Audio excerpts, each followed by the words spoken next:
Hola, soy el profesor José González y en este mes quiero hablarles sobre el trasfondo europeo medieval de Iberia, de España, en la época inmediatamente anterior al comienzo de la conquista, lo cual le dio forma a la peculiar cultura ibérica de la cual nosotros somos herederos. La España medieval estaba inmersa en la Europa cristiana medieval.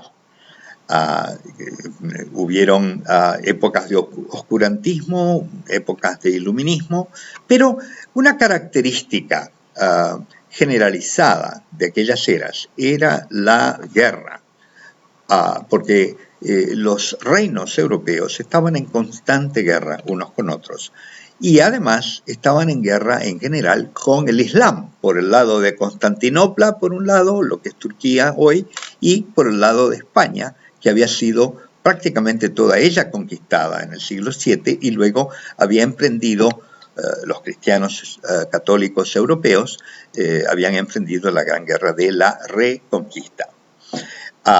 Ciertas características de la Europa cristiana del medioevo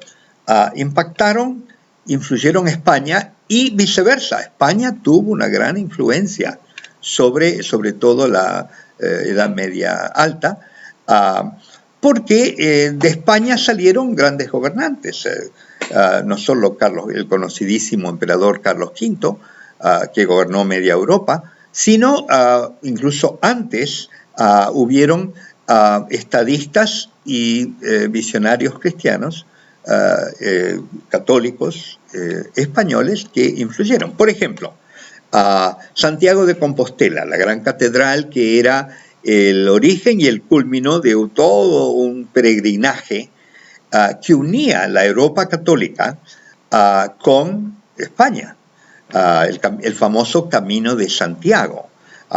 Fue un camino de intercambio cultural y comercial, no solo espiritual y religioso, que influyó por toda España. En realidad las peregrinaciones iban de España hacia los confines de Europa y viceversa, venían de los confines hasta Santiago de Compostela. En la casi constante reforma que vivió la Iglesia Católica a partir del siglo IX, X, XI, depende a quién uno quiera elegir, hasta, por supuesto, la misma reforma y contrarreforma en el siglo XVI, hubieron grandes estadistas españoles, como por ejemplo los reyes que adoptaron el título de Alfonso VI, VII, el décimo, Alfonso el Sabio, muy influyente con sus 7 partidas que canonizaron, crearon un canon, un documento organizado, eran las 7 partidas de Alfonso el Sabio, organizando las leyes y las costumbres, eran las reglas que dictaba el rey sobre el ordenamiento de la vida, no solo de los ciudadanos, sino de la misma Iglesia, porque en aquella época Iglesia y Estado estaban muy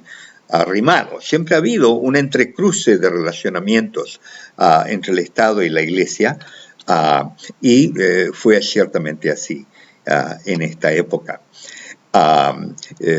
Gregorio VII, un papa muy importante, que trajo una reforma eclesial grande, siempre tratando de limpiar, por así decir, las añadiduras y las desviaciones, los vicios que había en la Iglesia. Porque durante estas épocas uno podía comprar la silla episcopal, la cardenalicia, y los reyes se adscribían los derechos, ellos, de ser los que escogiesen quién iba a ser el obispo de su ciudad, quién iba a ser el cardenal, etcétera. Había mucha corrupción, digamos, porque no había un entendimiento cabal de los roles distintos y individuales separados, yo diría discretos, utilizando el lenguaje matemático de la Iglesia y del Estado.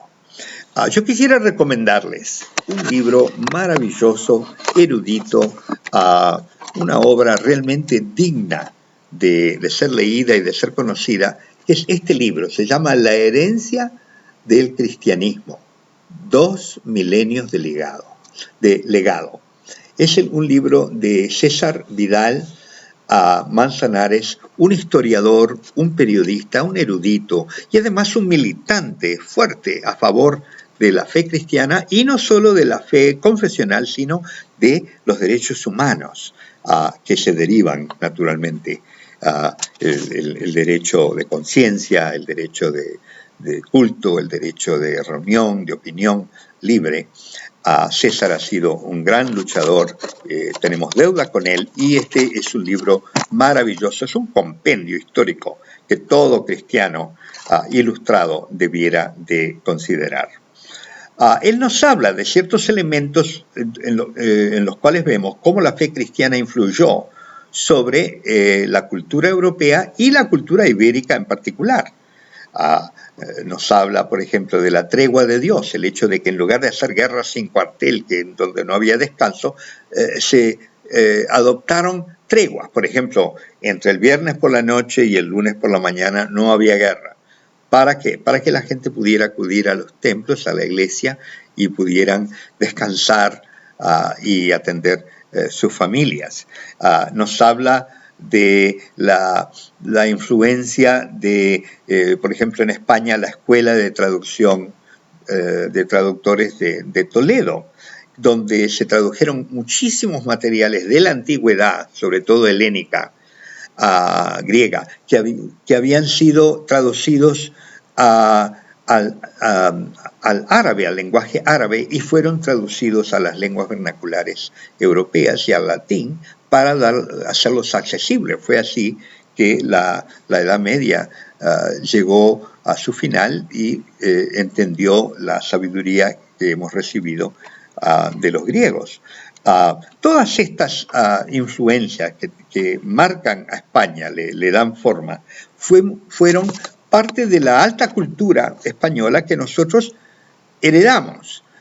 Claro, durante un tiempo la conquista nos dejó como colonias subdesarrolladas, rústicas, en plena guerra de conquista, pero poco a poco aquella alta cultura española nos fue transmitida y nosotros tenemos deuda de vida con España, pero parte de la herencia no es toda favorable, porque la enorme inmiscuyencia del gobierno civil que detenta la espada con el gobierno eclesiástico, a los obispos y los arzobispos, a los cardenales, el papa, que nos gobernaron, hicieron decisiones, por ejemplo el Tratado de Tordesillas, asignándole a Portugal una cierta parte y a España otra. Esa mezcla de poderes es algo que nosotros, sin darnos cuenta y sin tener opinión en el asunto, heredamos y que dio forma al gobierno colonial y a nuestra cultura, muy, muy influida